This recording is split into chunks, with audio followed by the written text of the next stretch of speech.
बच्चों noun phrases हमने पढ़े, हमने एडजेक्टिव फ्रेजेस पढ़े, आज हम एडवर्ब फ्रेजेस पढ़ेंगे। ठीक है, एडवर्ब पहले समझ लेते हैं। एडवर्ब क्या होता है बच्चों? जैसे आपने एडजेक्टिव पढ़ा था, एडजेक्टिव का क्या काम होता है? जो नाउन होता है चैप्टर का, आई मीन लाइन का, सेंटेंस का, जो भी नाउन होगा, यानी सब्जेक्ट है, ऑब्जेक्ट है, प्रोनाउन है, इसकी खासियत बताता है। जैसे अगर मिठाई है तो वो बताएगा कि स्वीट है कि कौन सी है। ठीक है, और अगर कोई चीज़ है, मान लीजिए आप कोई कपड़ा है तो वो उसका कलर बताएगा, उसकी कॉस्ट बताएगा, है ना। तो ये सब एडजेक्टिव का काम होता है मेनली, आप समझिए। तो एडजेक्टिव क्या करता है?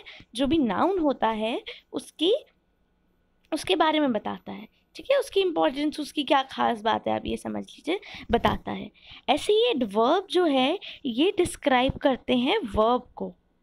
वर्ब जैसे मैंने खाना खाया, ठीक है, मैंने टेस्टी खाना खाया। अब यहाँ पे जो टेस्टी है ये तो एडजेक्टिव हो गया, ये खाने के बारे में बता रहा है। यही मैं खाऊं, मैंने टेस्टी खाना जल्दी खाया, तो मैंने खाना, जो खाना है, क्रिया है उसको खाने की, उसको किस प्रकार किया, तो मैंने जल्दी किया।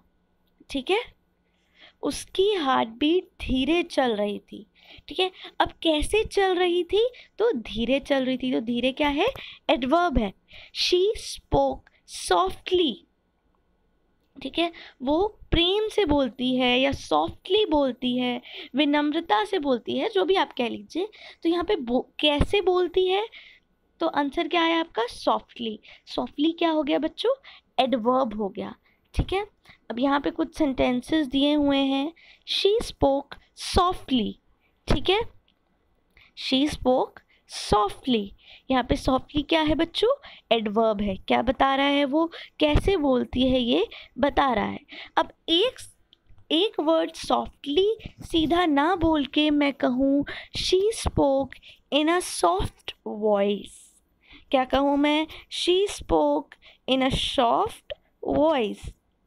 अब आप देखेंगे कि इन अ सॉफ्ट वॉइस, ये जो ग्रुप ऑफ वर्ड्स है ये क्या कर रहा है?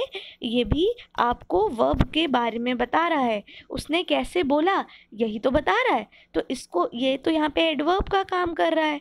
ठीक है, और ये फ्रेज भी है, तो हम इसको क्या कह सकते होंगे? हम इसे एडवर्ब फ्रेज कह सकते होंगे। ठीक है, जैसे है she was the queen then, वो उस समय क्वीन थी। किस समय? क्वीन होने की, जो क्वीन होने के बारे में बता रहा है ना। क्वीन होने का टाइम हो गया, आपकी प्लेस हो गई, उसका मैनर हो गया। ठीक है, ये सारी चीज़ें बताते हैं जो वर्ड्स, चीज़ों की, जो वर्ड्स वर्ब के बारे में, ये सारी चीज़ें प्लेस, टाइम वगैरह वगैरह बताते हैं, उनको हम क्या कहते हैं? एडवर्ब्स कहते हैं। ठीक है, तो यहाँ पे देन क्या है? एडवर्ब है। वो उस समय रानी हुआ करती थी। ठीक है, अब मैं देन की जगह लिख दूँ एट दैट टाइम, वो भी, इसका मतलब भी तो वही है, उस समय। ठीक है, तो ये यहाँ पे किसका काम कर रहा है? एडवर्ब का काम कर रहा है। अगेन ये एक फ्रेज है, तो हम इसको क्या कहेंगे? Adverb phrase. He lives here, he lives here. ठीक है, तो वो कहाँ रहता है? हेयर, यहाँ रहता है। अब मैं इसकी बजाय कहूँ he lives in this house, वो इस घर में रहता है, तो बात तो वही है ना, यहाँ रहे या इस घर में रहे, है ना। तो ये भी क्या हो गया? एडवर्ब हो गया। आई नो बच्चों, आपको समझने में थोड़ी सी दिक्कत हो रही होगी, फिर भी आप सोचिए, आप पहले समझिए एडवर्ब्स क्या होते हैं। ठीक है, एडवर्ब को डायरेक्टली, एडवर्ब तो बच्चों एक वर्ड है ना, एक शब्द है, उसको वो एक शब्द ना यूज़ करके उसको थोड़ा लॉन्ग में हम लिख देते हैं, तो उसको हम एडवर्ब फ्रेजेस कहते हैं। क्लियर? अब आगे देख लीजिए, यहाँ पे आपका टेबल बना है कि करेजियसली है, उसने कोई काम करेजियसली किया, तो मैं इसको और क्या कहूँगी? उसने करेज के साथ किया। मान लीजिए मैं आपसे कहूँ उसने धैर्यपूर्वक डिसीजन लिया। ठीक है, तो और मैं यहीं पे आपको धैर्यपूर्वक की जगह कहूँ उसने धैर्य रखते हुए से डिसीजन लिया, बात तो एक ही है। लेकिन धैर्यपूर्वक क्या हो गया बच्चों? आपका एडवर्ब हो गया। और धैर्य रखते हुए क्या हो गया? ये फ्रेज हो गया, एडवर्ब फ्रेज, ठीक है। ग्रेसफुली विद ग्रेस या in a graceful manner, previously in previous time, soon before long, abroad in a foreign country. ये आप रीड करिए, वापस से लेक्चर सुनिए, एक्सरसाइज करने का ट्राई करिए, और मैं कल आपके आंसर्स भी अपलोड कर दूंगी।